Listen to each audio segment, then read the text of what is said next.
This man murdered 5 college students in Gainesville, Florida back in the 1990s. He even decapitated one of those college students. His murders inspired an entire horror movie franchise. Keep watching to find out what happened. Hey everyone, welcome back to Everybody is a Suspect. I know it's been a minute since I posted my last TikTok, but trying to get a business started and doing a whole new TikTok, it's a lot of work, but I will put out as much as I possibly can. Now, this is part 7 of my Scream murder series. I know there's so many freaking parts to this, but I really enjoy having a lot of installments, so let's get into this story.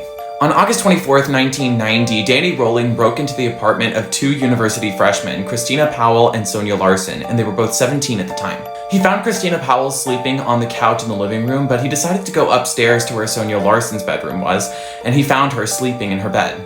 He taped her mouth shut and then he stabbed her with a kabar knife and killed her in her room, and she died trying to fend him off. He went downstairs and he did the same thing to Powell. Danny Rolling also posed his victims in sexually provocative situations to scare, add a little more fear to the people who found their bodies. Already from the first 2 murders, you can tell why this became a horror franchise.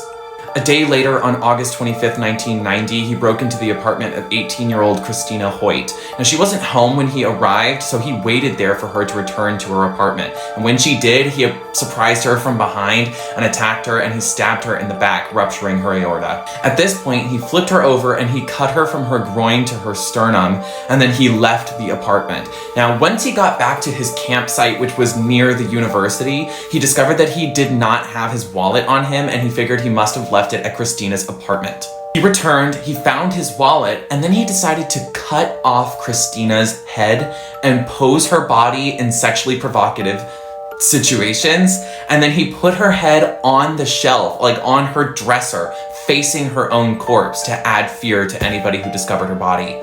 At this point, the murders garnered widespread media attention, and university students started taking precautions to make sure that they were safe. They started sleeping together in groups, walking together from class to class, things like that. Many students actually dropped out of the university and transferred to an entire university altogether, which is exactly what I would have done. Ran out of time on this one, but there is going to be another part, which, part 8, it is what it is. Horror movies tend to have a lot of installments, which I love. So check on for part 8.